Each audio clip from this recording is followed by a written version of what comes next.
Welcome back to Interconnected.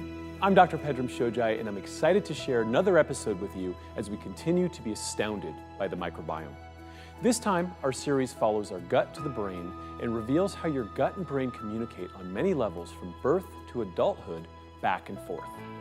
Science is now telling us we can improve the brain by focusing on our mind-altering microbiome. We'll explore this communication between our mind and gut and what part it plays in our well-being. There's now strong scientific evidence that our gut affects our memory, mood, and behavior, all promising a better understanding of many neurological diseases from autism to Alzheimer's. There's an old saying, "It's all in the mind," is changing to "it's all in the gut."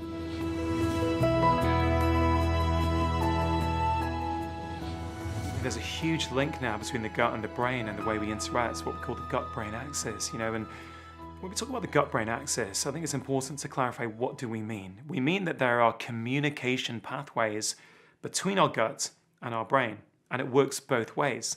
Now, science in this area is in its early infancy, okay? We're learning more all the time, but so far we know that one route that we can exchange information, both from our brain to our gut, but also back from our gut to our brain, is the vagus nerve.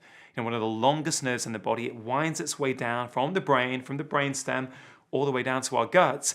And just as if you can feel nervous because you're under some emotional stress, that can send a message down to your gut, and you can start to have, the urge to go to the toilet.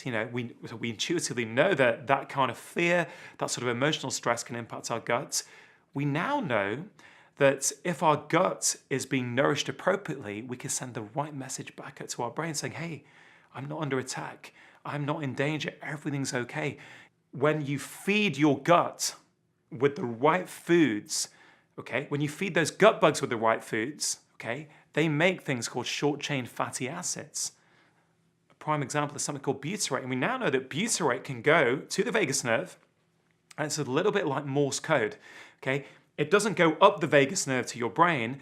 It almost like just sends a signal at the bottom, and the signal changes in your brain. It's incredible. It's a bit like being downstairs in your house and pressing a light switch and a flash goes on up in your brain. It's absolutely incredible. But that butyrate can also go around the body into through your bloodstream up to your brain. It can also go in the lymphatic system and end up in your brain. So we're learning all the time.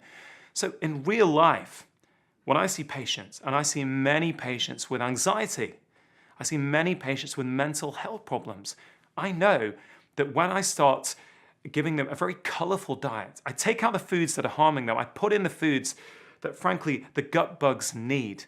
And what are these foods? These are really, it's basically fruit and vegetables that are colorful, right? This is fiber. Plant-based fiber is what nourishes our gut microbiome.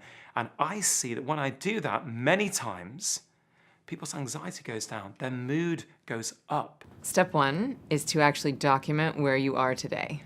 And that can be a tricky exercise, but I want people to get very honest with how many cups of coffee are you drinking in a day? How many cocktails are you having in a day? How much money are you spending on anti-anxiety, antidepressants, therapists, cigarettes, anonymous sex, online shopping? What is stress actually costing you, both in time, energy, and money? And the average American right now spends $11,800 per year handling stress. That's therapy, cigarettes, alcohol, coffee, anti-anxiety, antidepressants, sleeping pills. $11,800 per year we're spending on things that ultimately are masking the symptoms but not treating the root cause. I'm a recovering type A, so I was overachieving. And I ended up in my third year of university in a very deep depression, and I was riddled with anxiety. Still had the eating disorder that was going on as well. The problem was I didn't really understand what I was going through because I'd never experienced depression before. Nobody in my family had spoken about it, so it was really hard for me to understand what was going on. And the really interesting thing about all of this is a year prior to the eating disorder starting in high school, I did a year of antibiotics for acne. And nobody made the connection between the relationship between the gut and the brain until 20 years later. So the really, really interesting thing was I was prescribed medication, SSRI medications to deal with the depression and anxiety, and 3 months after taking that, I spun into a full-blown delusional psychotic event, and was then, it took 6 people to wrestle me into a straitjacket, and off I went to the rubber room at the psych ward, and I was then diagnosed with bipolar disorder type 1. And I really hadn't digested the first diagnosis of depression and anxiety yet. And then I now have this other big stigma label to process, and I didn't process it very well. All I did was stuff that into a corner where I dare not to look and continue to overachieve and strive and sort of pursue success. So I was very good at that, and I ended up graduating as a valedictorian, and then I went on to working in the financial industry, reported to a CEO by the time I was 6 years into my career. And the problem was I was wearing the mask every single day that I'm okay on the outside, but I really wasn't on the inside. And in 1994, I had a suicide attempt that left me in a coma with kidney failure on dialysis, and I was told I would need a kidney transplant. And it was really at that point that I refer to my life turning around, because when you're at the bottom and you really have nowhere else to go except for taking a look at, okay, there's got to be a different road other than the pharmaceutical road that I was on. And at that point, I was on 5 psychotropic medications.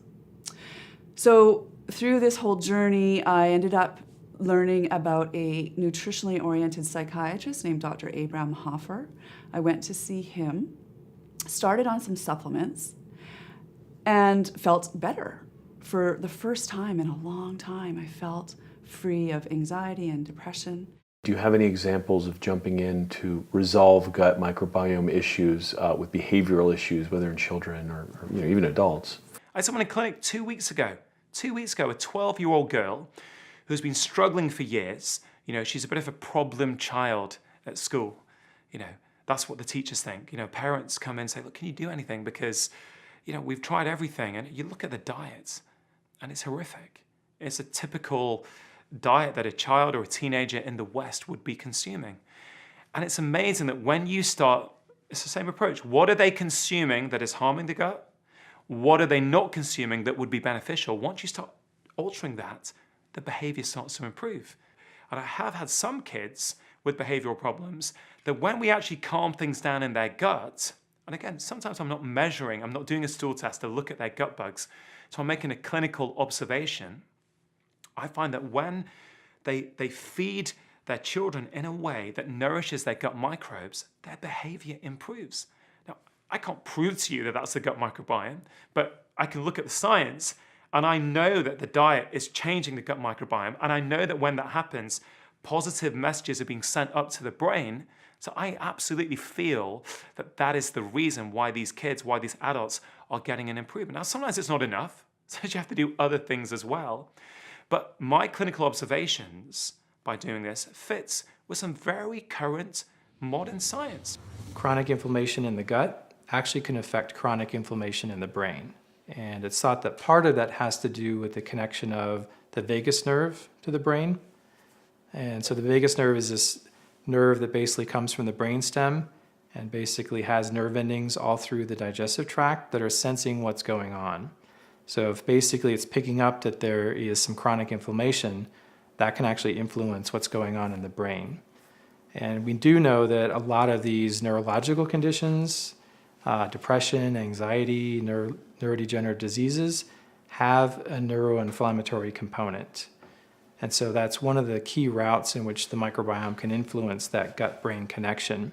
My story is about my children, but in particular my eldest daughter, and she had a number of different challenges after she was born, and developmentally we saw delays in her over time, and started to ask questions about it, and it came out more in her gross motor skills and her speech. She wasn't speaking at the right age, and we started to ask lots of questions. When we didn't get the answers we wanted, which were, not enough information, not enough solutions to help her on her journey, our only options at the time were speech and occupational therapy, which were helpful, but they weren't really getting to the heart of the problems, and she wasn't making a lot of progress with those things alone. So I started to dig further. And we had at the time finally gotten a diagnosis of dyspraxia, which is a gross motor coordination disorder. After we found out her diagnosis, there wasn't really any clues to it being connected to the gut or the microbiome in any way. And without doing a lot of Googling, which Dr. Google was very handy for me initially in terms of finding the connection to the microbiome.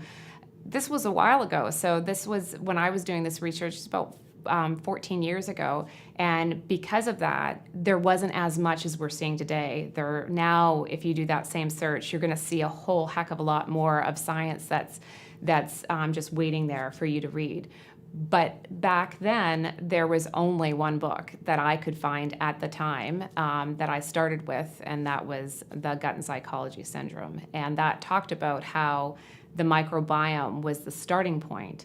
And as soon as I read that book and also then looked at my medical history with the birth of my daughter, I could put the pieces together of how the microbiome was integral to what was happening to her at that time. The prophylactic administration of antibiotics to the mother just before delivery, the 3 to 5 courses of antibiotics that infants to the age of 3 are receiving, that has probably the biggest impact, I think, on the whole future development of the microbiome and health, brain health and body health. The fact that she was a C-section baby was probably ground zero for why she was having a disruption in her flora, because she didn't have a natural birth where you get the flora from the mother. And then over the years, we've also added in things like comprehensive stool analysis and more functional medicine things, and that's when we've started to see the needle moving a lot faster, a lot further, because we started to get at the root causes as opposed to just the symptoms and the diagnosis. Any physician would say, okay, let's stop this. There's a taboo for antibiotics in the first 3 years of life. That has surprisingly not happened. Once we figured all of this out and started to address the microbiome as being one of the main underlying root causes of what was going on with her, we ventured out into a particular diet, as well as we've done other things where we're reintroducing good bacteria into the gut and trying to rebalance the gut. And what we started to see was pretty obvious that this was a big part of what was going on with her. She was able to get the nutrients she needed. Her immune system rebounded. Her sensory issues started to deplete, and the therapies that we were doing from a neuro rehab perspective, the progress was accelerated tremendously. I can't prove to you that that's the gut microbiome, but I can look at the science, and I know that the diet is changing the gut microbiome, and I know that when that happens, positive messages are being sent up to the brain. So I absolutely feel that that is the reason why these kids, why these adults are getting an improvement. Now, sometimes it's not enough. So you have to do other things as well. But my clinical observations by doing this fits with some very current modern science. You know, in February 2017, we had one of the most significant trials of recent times in relation to this, which is called the SMILES trial. It was done in Australia. I think it was only 67 people. Okay, it's a small trial, but it was a randomized controlled trial. So that gold standard trial that we use as doctors when we assess the benefit of pharmaceutical drugs was being applied to a dietary intervention. So you had these patients with moderate to severe depression. They'd already been diagnosed, okay? They've got a mental health problem. They were already on treatment, some form of treatment, okay? We didn't change that treatment. One group was put on a modified Mediterranean diet, okay? One group was not, and they had some social support, okay? The modified Mediterranean diet consisted of all kinds of things, including lots of omega-3 rich fatty fish, lots of colorful fruit and vegetables. There were also some whole grains in this diet. I think they were like the real when we talk about whole grains, a lot of the whole grains that people buy in the West are not really whole grains. They're very refined and processed. But we don't need to necessarily go into the specifics. The point is they were put on a modified Mediterranean diet for 12 weeks. And there was a statistically significant remission rate in the group who went on the modified Mediterranean diet. Absolutely incredible. This was a randomized controlled trial. And I recently spoke to Professor John Crine, who's one of the lead world researchers in gut health and the brain out of Cork in Ireland. Absolutely incredible. And he's now working with that team to look at, are these benefits mediated through the microbiome? Absolutely incredible. Professor John Quine has done lots of research in this area. He's done a trial where people, I think it was people who've got, they were exposed to a stressful situation. Very standard stressful situation that is considered in laboratory testing to impose high levels of stress on the body. And one group were given a specific bacterium in the form of a probiotic capsule. I think it was Bifidobacterium longum, 22, but certainly a specific type of probiotic bacteria. And the group who got it, their stress resilience improved. The amount that their stress hormones went up in response to the stressor was reduced simply by taking a probiotic capsule. Now, to take a balanced viewpoint here, some of the trials with certain probiotic capsules don't show that. So he's trying to figure out which ones do and which ones don't. And I think we also need to recognize that we are still early in the science on the gut microbiome. So we don't quite know yet which probiotics, which particular bacteria, are going to help in what conditions, okay? But what do I say? I say, generally speaking, we regard probiotics as do no harm. Ultimately, very few of us as doctors who are using them think that if we get the wrong one, we don't think we're going to do any harm. And I feel very comfortable with that. But we don't have to take a probiotic. The most powerful way to change our gut microbiome is by changing what we eat, okay? And there's no risk there. So we can look at the science and see what the science is telling us, that the gut microbiome is critical for many different conditions. And we also know that your diet is the simplest and quickest way to change that. Hippocrates said all diseases start in the gut. There could actually be some truth to that many chronic diseases start in the gut. It's kind of a rediscovering of ancient truths about that. Not ancient, but older truth about a high fiber diet is good for most people. But now we know why, not because of the bulk forming and the water retention in your gut, or better bowel movements. It's because you feed your microbes the ultimate food, and they thrive and increase their diversity. You're doing some fascinating work here, you and your team, and you've been uncovering some really interesting things. Can you talk about some of the kind of recent developments and what you've been discovering about the microbiome? Yeah, we're interested in the gut-brain connection, so how events in the gut, specifically microbial events, affect everything from mood and emotion to neurodegeneration. And so trying to understand whether or not there are specific bacteria that either promote or protect against diseases such as autism or Parkinson's disease. So the nerves in the gut communicate with the brain through the vagus nerve directly in terms of neuronal connections, but also through soluble molecules that are secreted in the gut that may activate the enteric nervous system as well as the central nervous system. And we and others are trying to understand what is the basis of that communication. How do microbes or molecules mediate this interaction between the gut and the brain? There's a connection, there's a Bluetooth that is working between your brain and your gut. So if I give you an apple right now, that apple, when you look at that apple, the apple is very distinguished from you as a person. There's the entity of an apple and there's you. Until you look at the apple and your brain registers that it's hungry and it's glucose. Now the whole relationship with you and the apple changes. Because your body starts to look at the apple and now you start salivating. You start preparing your whole gastrointestinal system for that apple to do what it's meant to do, to be converted from glucose into fuel, to be broken down into its nutrient forms, and eventually to be then eliminated. And so that happens with your eyesight. That happens when you look at the apple. And so this Bluetooth that I talk about is how your brain is intrinsically connected to your gut. There's this connection that without which we wouldn't be here, right? Without which this whole thing of digestion, elimination would not happen. And so because of that, we are very susceptible to information that's coming from everywhere. The same way that you're susceptible to, not susceptible, but your body has to look at that apple and convert it into fuel. Other variables may happen that will stop that conversion from being fully optimized.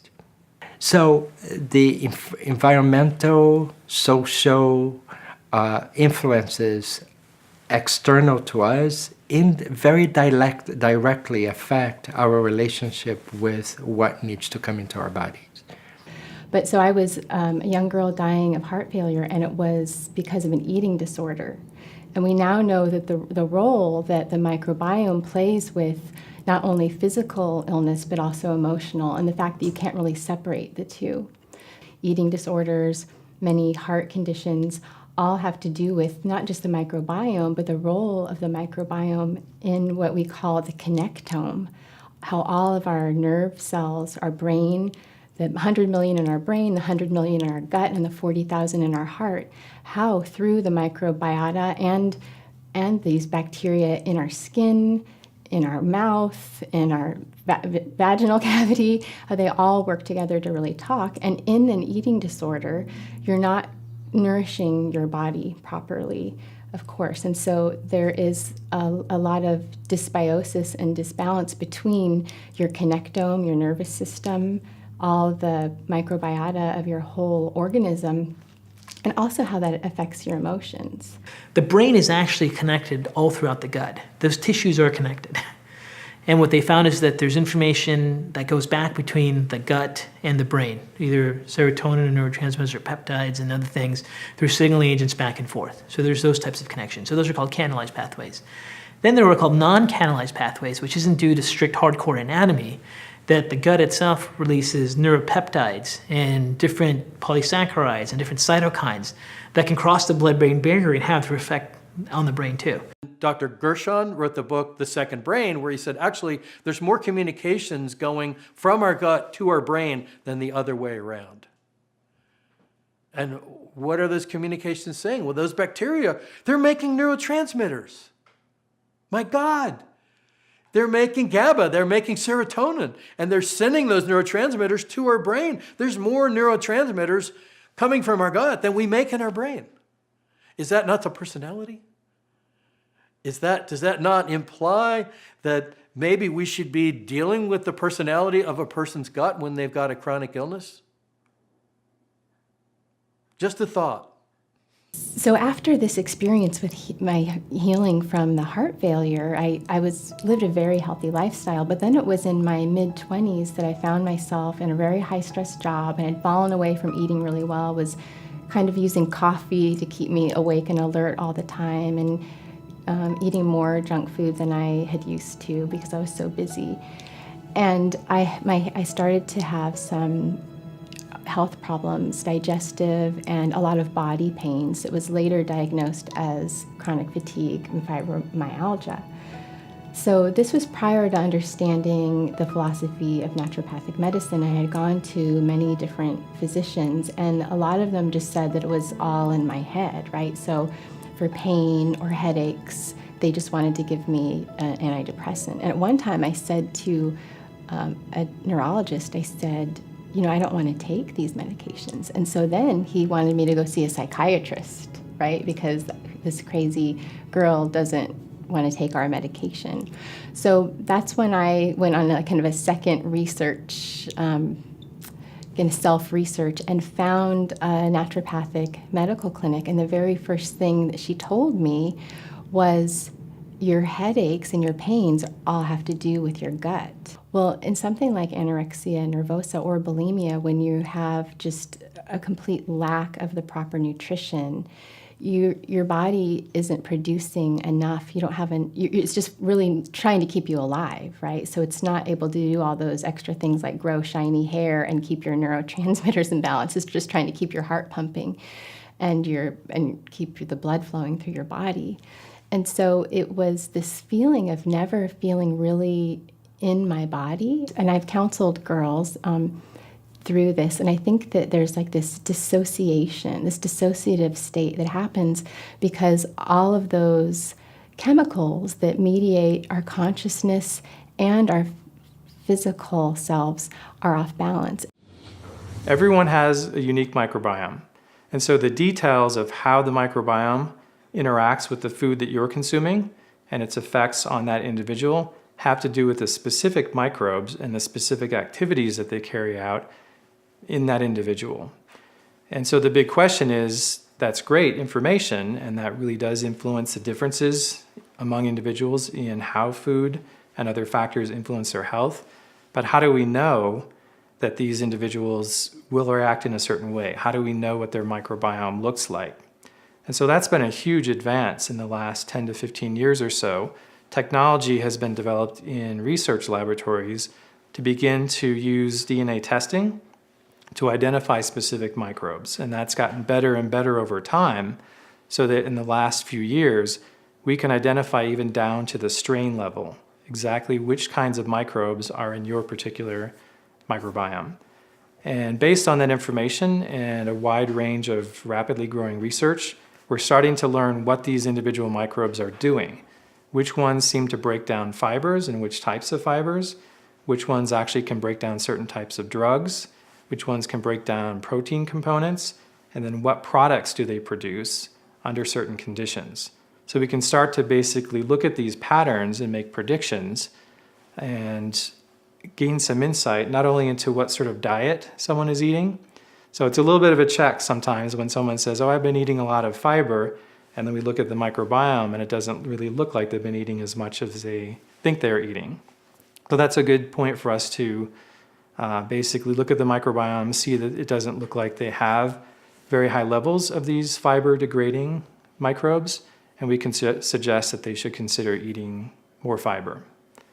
It can get very detailed at that point. We know, for example, that a particular type of product that's produced by the microbiome from fiber, called butyrate, and many, many research studies have shown that this product called butyrate actually is very good for immune health, for intestinal health, and even for brain health. So the question is, if we look at your microbiome and it looks like your butyrate-producing bacteria are low, and that's consistent with the symptoms that we're assessing and that you're potentially displaying, we can potentially recommend, in those cases, certain specific foods and supplements that have been shown in research to increase butyrate production.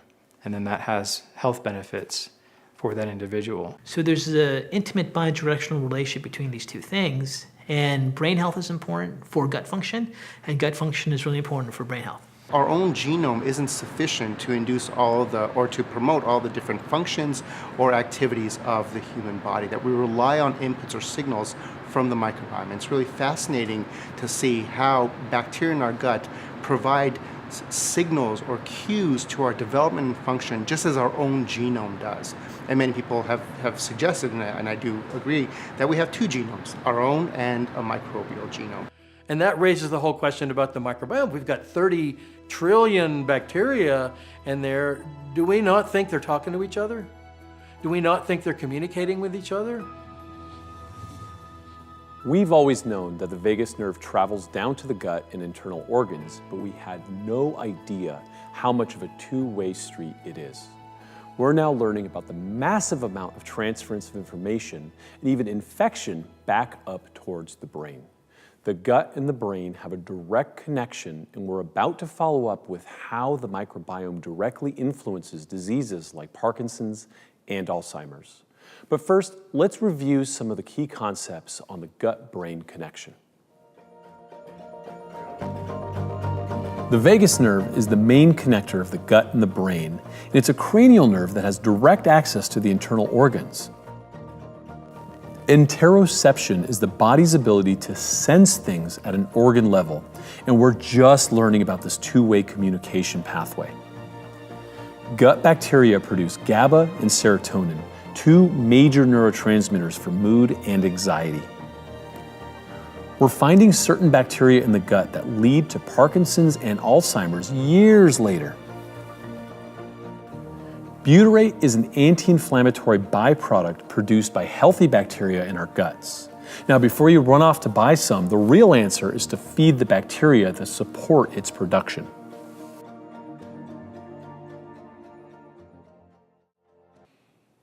Okay, back to the episode in just a second. I sincerely hope you're enjoying these amazing insights into the microbiome. And right now, I wanted to take a moment to share how you can watch and rewatch these episodes at your leisure when you take the opportunity to purchase the complete Interconnected documentary series. Click on the link below this video to get all the details and how to access some amazing bonuses that help you put into practice the healing power of the microbiome. Better still, the proceeds from your investment will help us continue our journey into the future of microbiome-based medicine. So please click the link below and check out our limited time discount offer. It's only available while these episodes are live. Come back in a few days and it's too late, so don't risk it. Grab your copy of Interconnected, The Power to Heal from Within, and join me on this adventure into the healing mysteries of the microbiome. We're living at an interesting time in history where life expectancy is much higher, and so's the rise of degenerative brain disease like Alzheimer's, dementia, and Parkinson's. Some argue that these are natural processes that come with longer life, but now there's evidence that they're directly tied to diet and the microbiome. Recent discoveries about certain gut bacteria have shed more light on this subject, and it's nothing less than revolutionary.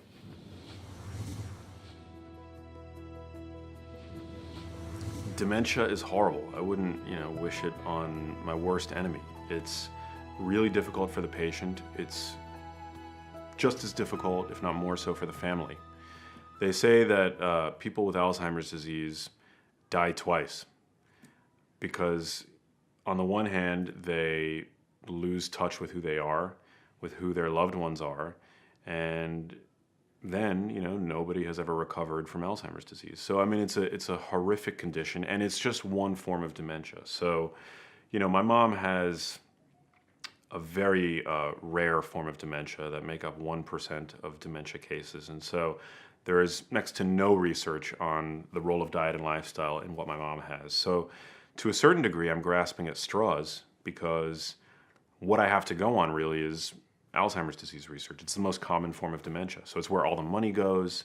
And then Parkinson's disease is the second most common form of a neurodegenerative disease. And so really, I mean, I've had to connect the dots and put two and two together and really just take a kitchen sink approach with my mom. But at the end of the day, I'm not delusional. These conditions begin way earlier than the presentation of symptoms. I'm under, no illusion that my mom is going to reverse her disease at this stage in its progression. So for me, whenever I'm around her, I just try to be as loving of a son as I can.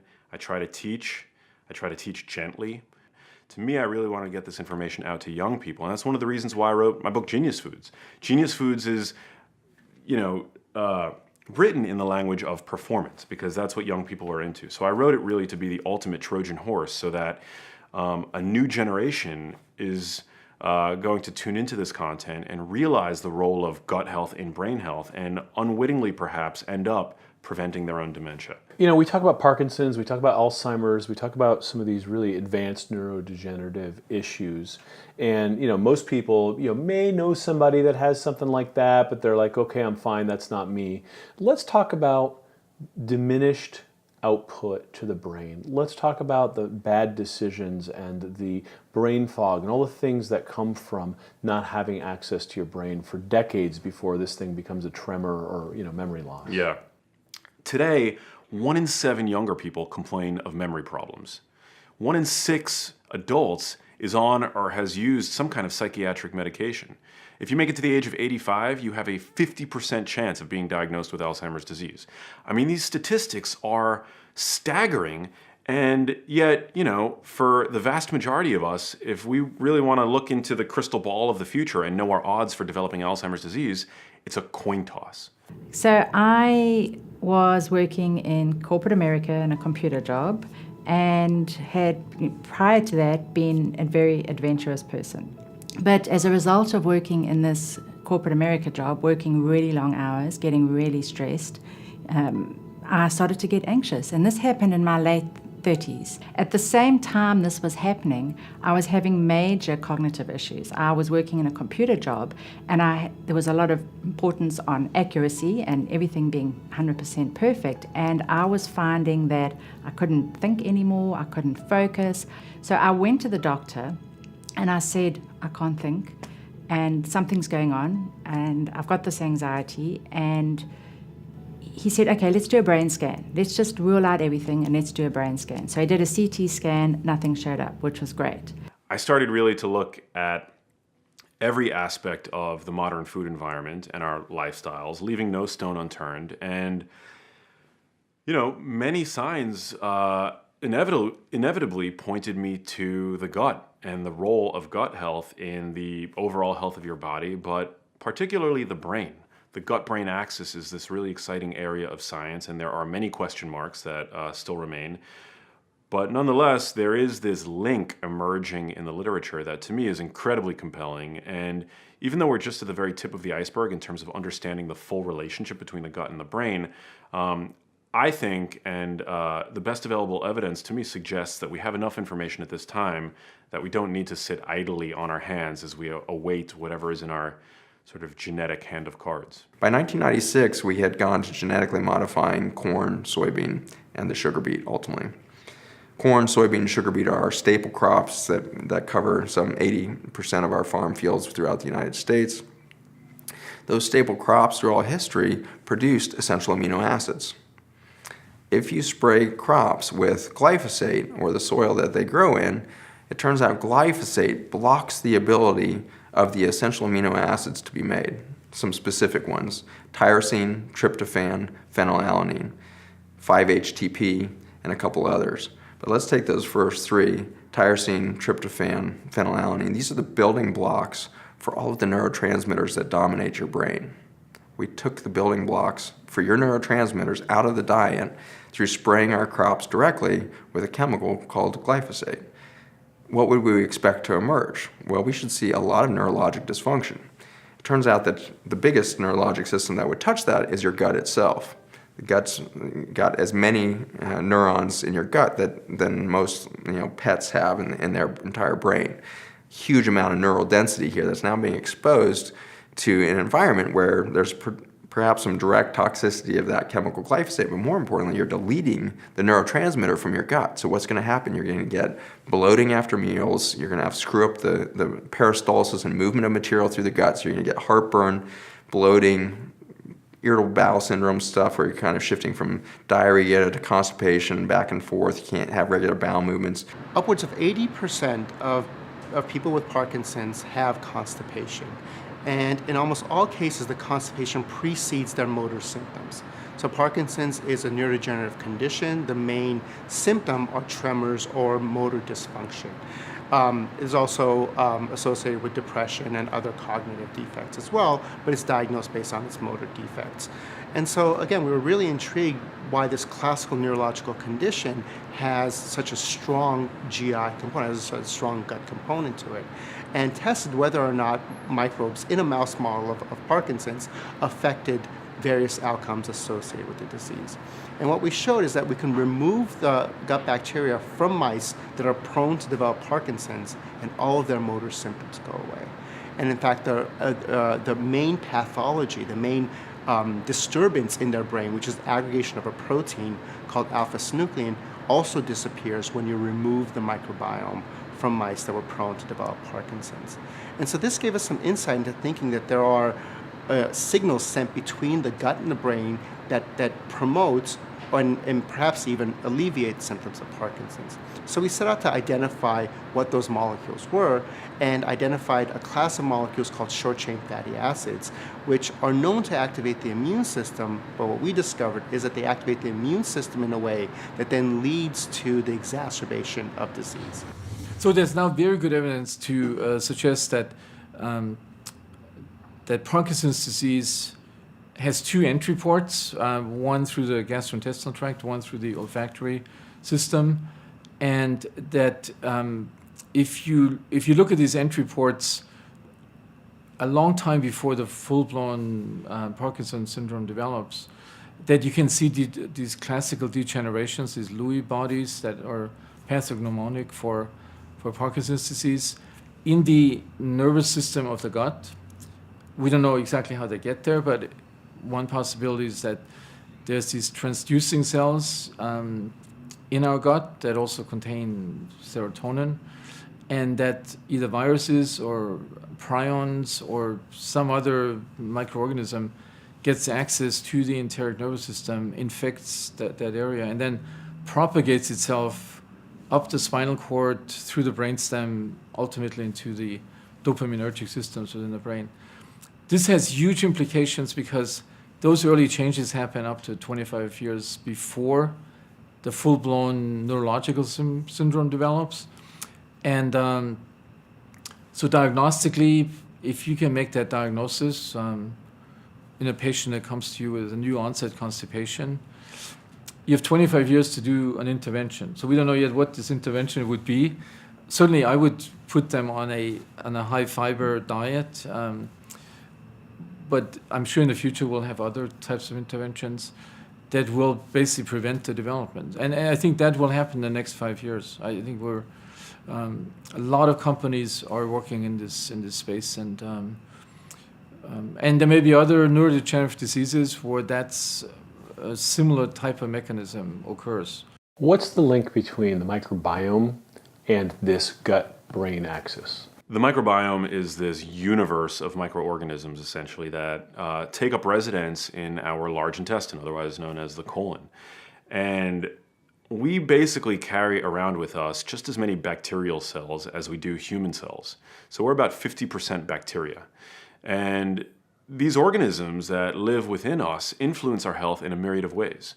I mean, for one, they serve as the sort of boot camp for our body's immune systems. This is incredibly important because we see rates of autoimmunity on the rise today, and Alzheimer's disease and Parkinson's disease have an inflammatory component. So they're characterized by essentially an immune system that's gone haywire, particularly in the later stages of the disease. So in the sense that this microbial universe can sort of modulate our body's immune systems and inflammatory responses, I think that's incredibly compelling.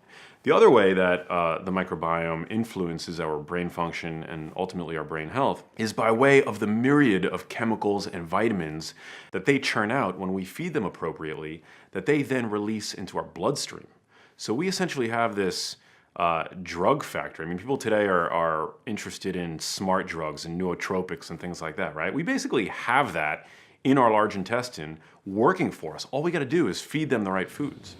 I was suddenly exposed to the possibility that there was something biochemical going on that was triggering both this brain fog and the anxiety, and that there was something that I could do. And the first thing that we looked at was digestion and my gut. And once we started to do that, I started to connect the dots that I had gluten issues, I had really bad enzyme status, so I wasn't digesting the food that I was eating. I was eating pretty healthy at the time. And I discovered other food sensitivities. So my whole life, I had this underlying issue with my gut, and I think it was a combination of the going through hormonal changes in perimenopause. It was a combination of the stress and the past underlying gut issues that I had that brought everything to the surface and caused this anxiety, these panic attacks. So one of the things that we're actually seeing right now with bacterial overgrowth is that when the intestine is inflamed, it can actually irritate an immune cell called a mast cell. And that mast cell has a direct link to the nervous system. And so all these people that I treat that actually have significant bloating, abdominal discomfort, bacterial overgrowth, they'll describe having a brain fog. They'll have fatigue. Sometimes their anxiety gets worse. And now we realize it's probably due to this mast cell stimulating a nerve, dumping its contents, histamine and tryptase, and then there's inflammation being caused in the brain. That's our brain-gut connection. Now, we do see that this histamine sensitivity can be just histamine sensitivity. It can be mast cell activation syndrome, MCAS, and then it could be actually go so far as to become a cancer called mastocytosis. So this is something that we really need to start paying some attention to. Why are some of these people having all these mast cell issues? And that's kind of next level of what we're working on. To me, it's just fascinating that some of these horrific diseases might actually begin well below the neck and in fact in the gut. I mean, our minds produce who we are in the same way that a joint produces movement. So we've got to take care of our brains. I mean, you know, we can't exactly look in the mirror and flex our hippocampi the way that we can, you know, our biceps, for example. But by exercising more, by eating a healthier diet, I mean, it's essentially giving our brains a workout. Once I started to make these changes, dietary changes, looking at the gut, looking at nutritional deficiencies, the results were pretty profound. Not everything was perfect, but I started to feel better right away. The microbiome and figuring out what was going on in my digestion was key to my recovery, and I consider it to be key to my resilience and health going forwards, whatever comes my way. If it's a stressful situation, if I'm exposed to some other kind of parasite, if I'm under a lot of stress and I'm losing nutrients because of what's going on in my gut. So to me, I think the microbiome is central, and I'm just so excited to see all the research that's coming out about how important gut health and our microbiome is. Is there anything that we've learned to date that can be, you know, dietary or supplementally driven that can help move this along, or is it still too early? Microbes eat what we give them. In other words, whatever foods we eat, microbes begin to digest, begin to break down metabolically before we do. In fact, the vast majority of the nutrients that we absorb are breakdown products from microbes. So diet is an important factor in all microbiome biology, research, or the effects in the clinic. And what many people are now doing is trying to understand, what is that diet microbiome relationship? In other words, in the presence of certain organisms, are there specific diets that may feed the quote-unquote beneficial organisms and cause them to bloom? Are there diets that may reduce the expansion of harmful organisms as a therapeutic intervention? And so, of course, diet and microbiome are intimately intertwined, but we still, as of this point, don't have specific diets for various different indications, various different diseases. But again, trying to understand how microbes metabolize the foods that we ingest will lead to an understanding of how those byproducts, those metabolites, affect neurological conditions. There was this really incredible research performed fairly recently where they found in a large population patients that underwent a procedure called a vagotomy, where they basically had their vagus nerve severed, which connects the brain to the gut, liver, gallbladder, and other organs.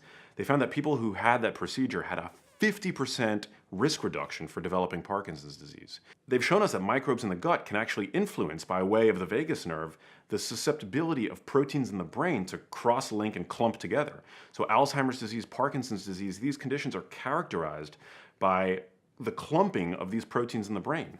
So the notion that Parkinson's disease might begin in the gut and make its way up to the brain by way of the vagus nerve, to me, is fascinating, and actually one of the earliest and most frequently overlooked symptoms of Parkinson's disease begins in the gut. It's constipation. By the time you show your very first symptom of Parkinson's disease, half of the dopaminergic neurons involved in movement in the part of the brain affected by Parkinson's disease are already dead. And we can't regrow those neurons once they're gone.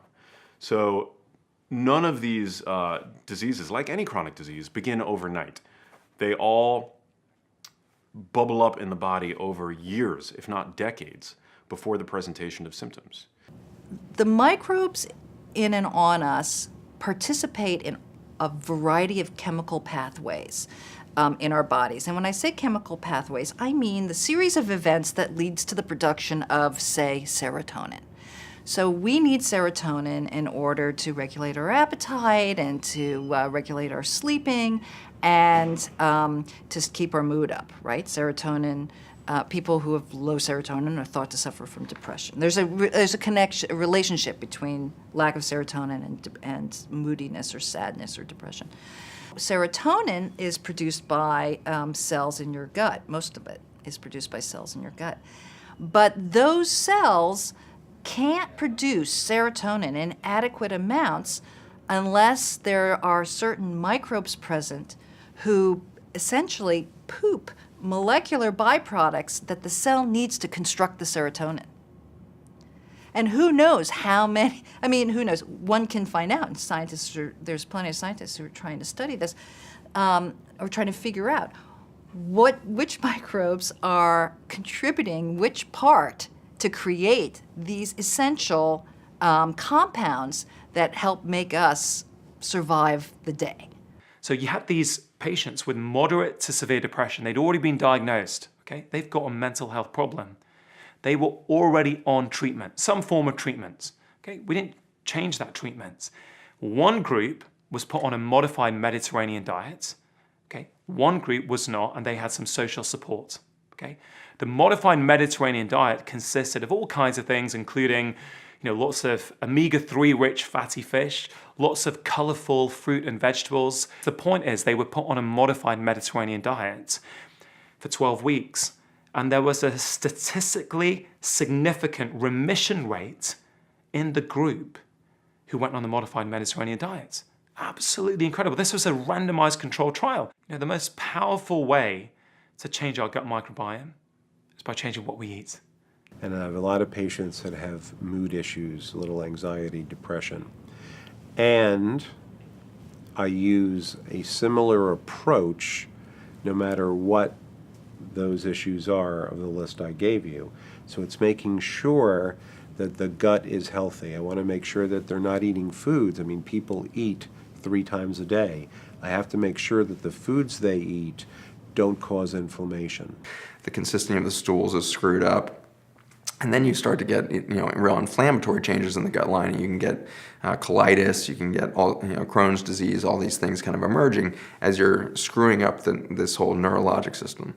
But since 90% of the serotonin, which is a neurotransmitter in your brain and central nervous system, is made in the gut lining, and it's made from, serotonin and dopamine being the 2 of the big ones, made from these essential amino acids that are being deleted by the Roundup era, you suddenly have a brain that doesn't have the fuel. And so you have a huge epidemic of major depression. We've hit 1 in 2 adults with major depression as a lifetime prevalence now. 1 in 2 adults in the United States will have major depression. 1 in 3 will have a generalized anxiety disorder. And these will be severe enough, those 1 in 2, 1 in 3 will be severe enough that they show up at a physician's office and need drug management. And so the numbers may be way higher than that of more mild forms of major depression and anxiety disorder. And so neuro building blocks, the building blocks for the way in which the neurologic system have been deleted out of our food chain, deleted out of our soils, deleted out of our gut environment, and we suffer a paucity. So now we're dependent on pharmaceutical drugs that block the reuptake of these chemicals to try to artificially increase in a synapse the amount of serotonin and dopamine present because they're running on fumes. Your brain and your gut are literally running on fumes because you're lacking those essential Legos or amino acids that would build those big neurotransmitters. So doing your best to eat organically, not be exposed to complex food chemicals that usually come in processed food, stay away from areas that have just been sprayed with pesticides, and then also do a detoxification protocol. And many of the supplement companies and functional medicine practitioners know how to enhance detoxification. So do a 28-day detoxification so you get the toxins out of your system as well as decreasing exposure. And that's a great thing to do. The function of your microbiome, first and foremost, is to keep you safe from disease. It's to make sure that your immunity is at its highest level. It's to make sure that your metabolism is optimized to the nth degree. So when this microbiome is affected, your immunity is decreased. And so my job becomes to tell my patients, to help them realize that whatever they're doing in their lives, whatever the script is, needs to change. And we carry scripts all the time. I have to work more, I have to make more money, I have to pay my mortgage, I have to look good. among my family members and friends. We are competitors. We compete a lot with one another. Facebook and other social media is always comparing us to other people. So I think we are in this culture of more is better. And the more that we try to make that true, the less we're paying attention to the damages that it's happening in our bodies through the microbiome. What we recently considered natural aging has now flipped on its head. Recent developments in neurology have shown that neurons in the brain can regenerate. This has set half the medical world on fire. Now we're hearing that bacteria in the gut are responsible for many degenerative conditions that can be detected and prevented years in advance. This is huge, and it's about to revolutionize healthcare. We've also learned here that perhaps there's a smoking gun in the sharp increase of these diseases that has to do with the chemicals and pesticides being applied to our food. Let's recap. These are a few essential amino acids taken out of the food supply chain by glyphosate or Roundup. They're tyrosine, tryptophan, and phenylalanine. These would lead to serotonin and dopamine production, and since they're missing from most of our food, is it any wonder why everyone's depressed? 90% of our serotonin is made in the gut lining, and this is the neurotransmitter most of the antidepressants try to squeeze and recirculate. The real answer is to heal the gut, eat non-GMO foods, and turn the factory back on. 1 in 2 adults in the United States will have major depression, and 1 in 3 will have generalized anxiety disorder. We're now realizing how an unhealthy gut and microbiome are key players in this. It's bad enough what's happening to the aging brain, but what about when we see issues in our children with developing brains? In my experience, that's when people get really concerned and are willing to step up.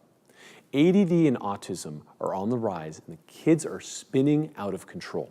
Drugs are being thrown at the problem with very little success, and we're now beginning to understand the core issue, one of toxicity, nutrient deficiency, and a lack of microbial diversity. Let's look at how this is impacting our kids.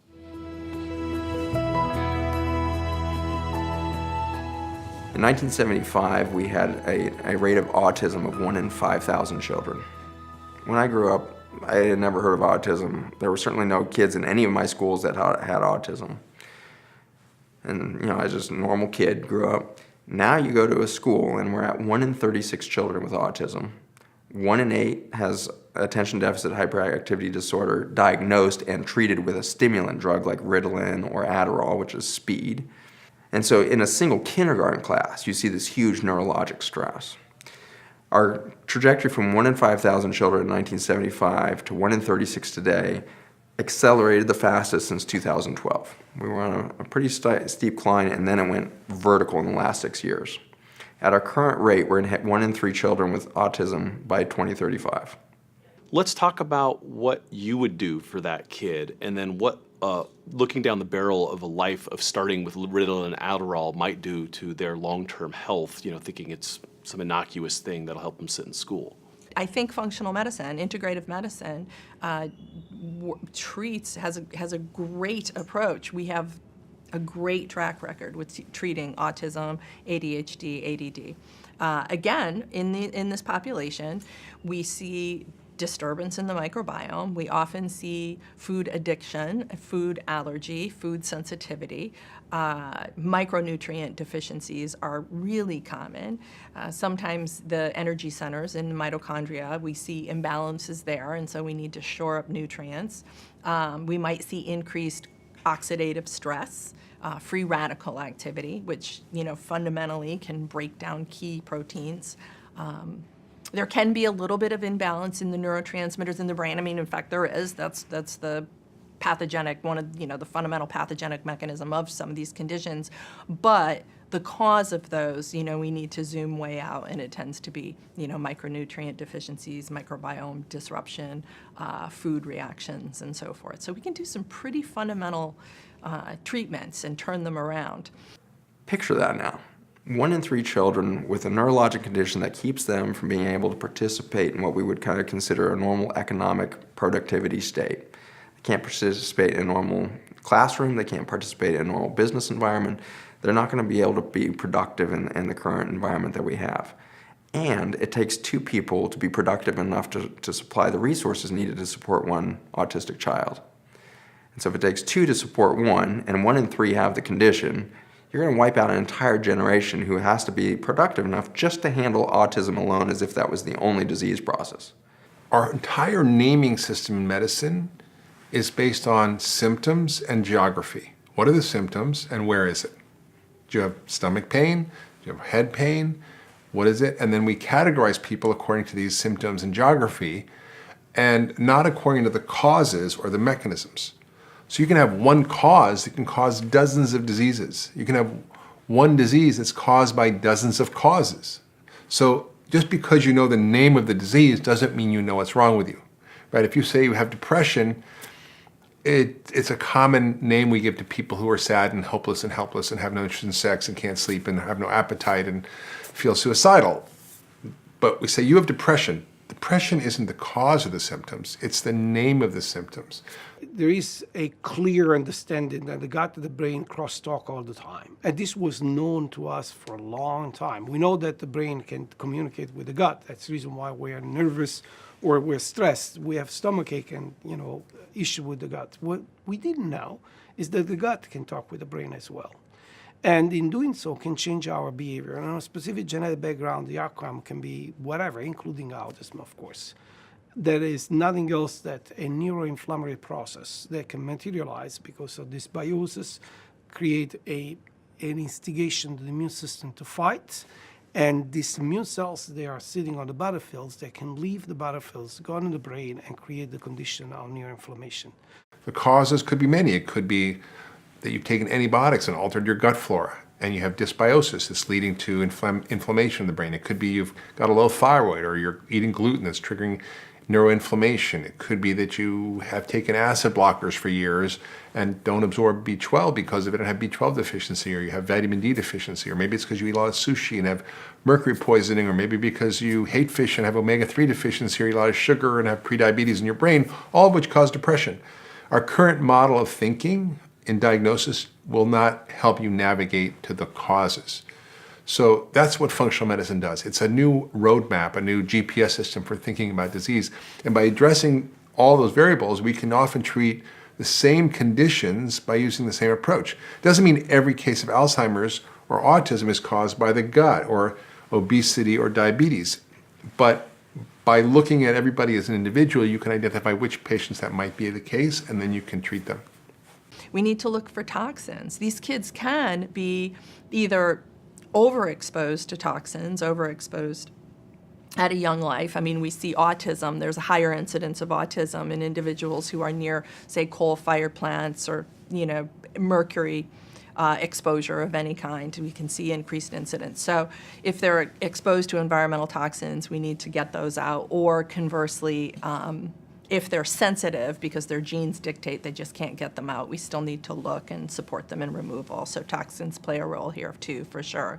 Organotoxins, things like pesticides in food, preservatives, additives of any kind. These kids on the spectrum can be highly sensitive to. So a careful investigation needs to be made, and these corrections need to happen, and they can get on with their lives in a really beautiful and empowering way.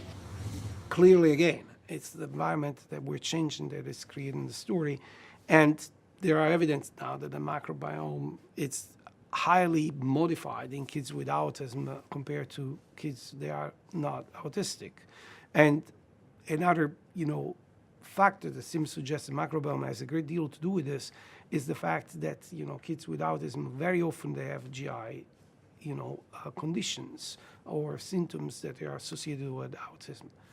Once again, you look at the composition, the microbiome is different, and you can wonder now, is the cause of the consequence of the disease?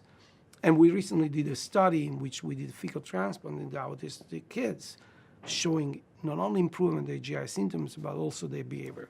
Again, I'm not advocating that fecal transplant would be the solution to autism, but at least it's proving that's a fair target. So I really do believe that, that would be one area in which we can really make a tremendous difference.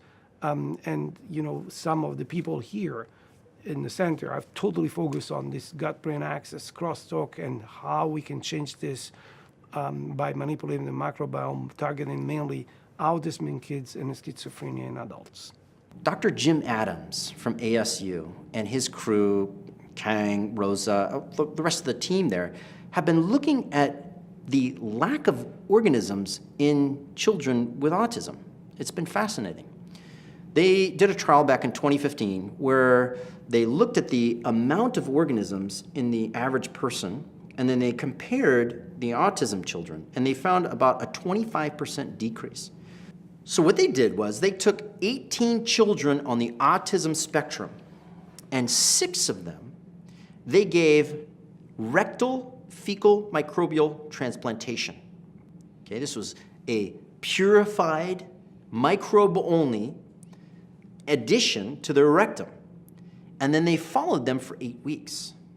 And guess what? Absolutely, they improved significantly. And along with those symptoms of constipation, diarrhea, intestinal upset, whatnot, you also saw the symptoms decrease. So there's a 2-year follow-up paper that hasn't been published totally yet, but behind the scenes, what we're hearing is it seems incredibly positive that now we might be able to improve autism by improving intestinal microbiome status. So it's as if nature is intending us every step of the way to survive in this microbial soup. They're here first. We evolved in their presence. So these are adaptive mechanisms so we can thrive in their presence, with them in us, on us, everywhere.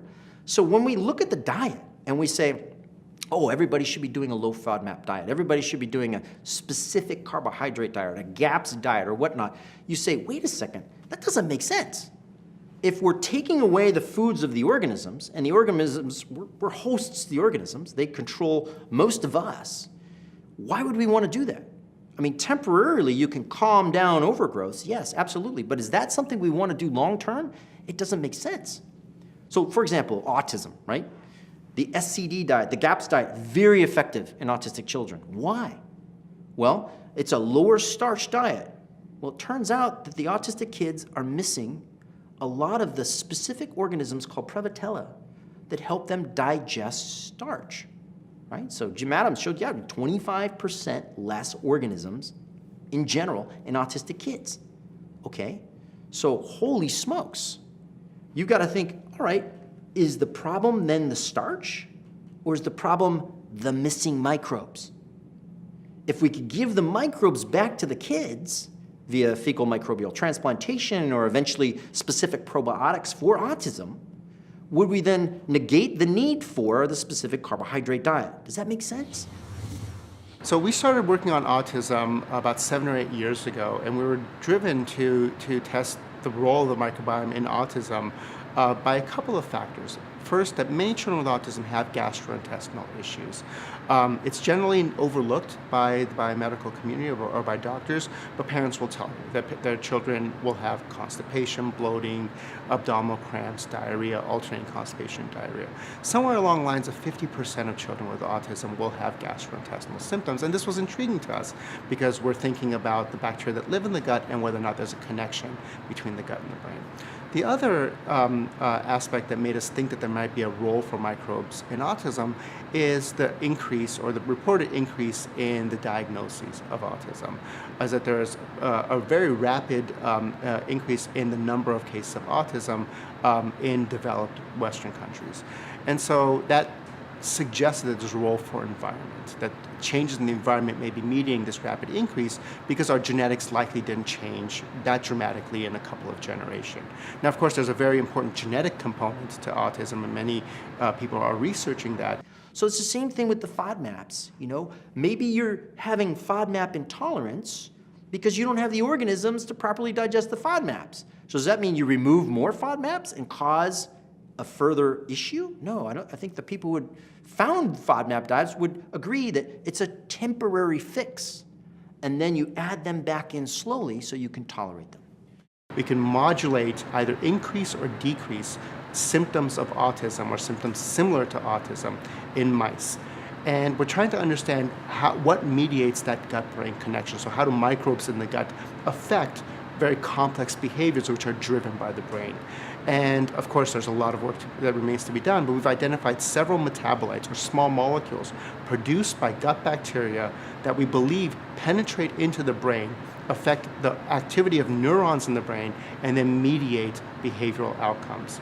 And so we're trying to understand the basic biology of that in an effort to understand how environment contributes to autism. Is there a particular kind of subset of bacteria that kind of take over and kind of become dominant that have these metabolites that we see in autistic kids versus a healthy, more diverse bacterial colony? We've shown that there's a change in the metabolome or the global profile of metabolites in animals where the microbiome has been shifted in a way that affects behavior. There's human studies showing the same thing, that if you look in urine or serum of children with autism, that their metabolomes are different. But we don't know exactly what organisms or what biochemical pathways are dysregulated. Again, we have our hands on some metabolites. We believe that those metabolites have the ability to modulate behavior, but exactly where they're coming from, in other words, which microbes are coming from, still remains largely unknown. And even more fundamental is what caused that change in the microbiome in the first place. No, the problem is we're not going to survive. We are dying. 1 in 3 males has infertility in the United States. 1 in 4 women is infertile in the United States. We keep on this trajectory, we won't be able to reproduce our species. And even when we do reproduce it, it's in a disease environment. Like I said, the C-section rate and all this disease around and everything else. We are collapsing as a species. It's not getting talked about, so where is the hope? And it turns out it's in the microbiome. The microbiome is so freaking forgiving and so passionate about life itself. It springs forth life everywhere it touches. It can make life out of nothing. The microbiome is now believed to be our best hope for the survival of the species. It helps us offset toxicity, digest certain foods, and regulate brain function. We see common disturbances in the microbiome of children with many of these modern problems, and ongoing research hopes to find preventative and corrective measures in the gut. Of course, living next to a coal plant isn't helpful, so a winning strategy is to minimize toxin exposure while bolstering the microbiome with diet, environment, and lifestyle choices. Let's take a few moments to review some of the key takeaways. 1 in 8 kids has attention deficit or hyperactivity disorder, diagnosed and treated with a stimulant, or Adderall, which is essentially giving our kids speed. In 1975, we had a rate of autism of 1 in 5,000 children. Now, we're at 1 in 36 children with autism. At our current rate, we're going to be at 1 in 3 children with autism by 2035. Picture that now, 1 in 3 children with a neurologic condition that keeps them from being able to participate in the economy. And it takes 2 people to be productive enough to supply the resources needed to support 1 autistic child. We see that there are 25% less organisms in general in autistic kids. So we now understand that autistic kids are missing a lot of the specific organisms in their guts, like one called Prevotella, which help them digest starch. This is just some of the wisdom on this subject. Our team has put together a vast array of resources for you in the Interconnected Companion Guide. It's filled with natural substances you can start healing your gut with right now. Maybe you or someone you know often feels sick, but you can't quite put your finger on the cause. So many of us have illnesses and ailments or diseases we could do nothing about unless we understand how our microbiomes affect, control, and govern our health. What if you could bring all this healing knowledge into your home and support our quest to share this information with the world? Click the button below and check out how you can get the full Interconnected documentary series, plus a collection of exclusive bonus resources that are available only to those who invest in the full set. The best part, you can get the entire package at a massive 50% discount right now, only during the live launch. You'll get lifetime access to everything you've seen in the episodes in 3 different formats: video, audio, and text transcript. And you'll also get the companion guides, the extended uncut interviews, and the How to Live Probiotically guide that helps you put it to work. And everything you learn here, you get to take into your life. We also have our holiday cooking guide included. But you can only get this set at this massive discount during the live launch. So let's put the power of the microbiome into your hands. Please order the Interconnected at-home set right now, risk-free. Okay, back to the episode. The gut-brain connection is profound, and it's real.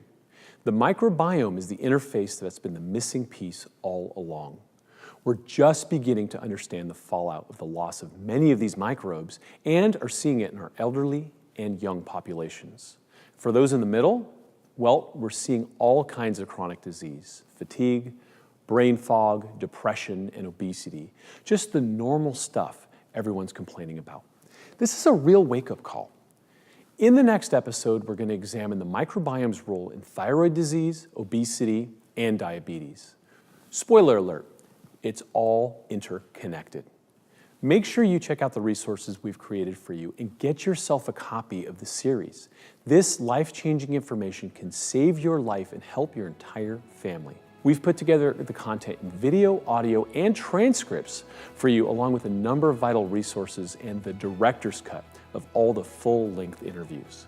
You can't get this information anywhere else, and it took my team over a year to put all the research, wisdom, recipes, and gems together for you. Take advantage of it. I'll see you in the next episode.